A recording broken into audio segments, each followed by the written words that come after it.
бәрінен де керемет биді билеймін. Кәнекей қыздар, көрсетейік өнерімізді.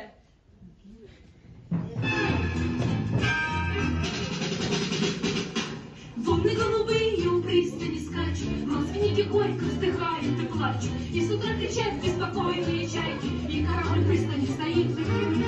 Это для детей, чтоб ему провалиться, что мать с нею не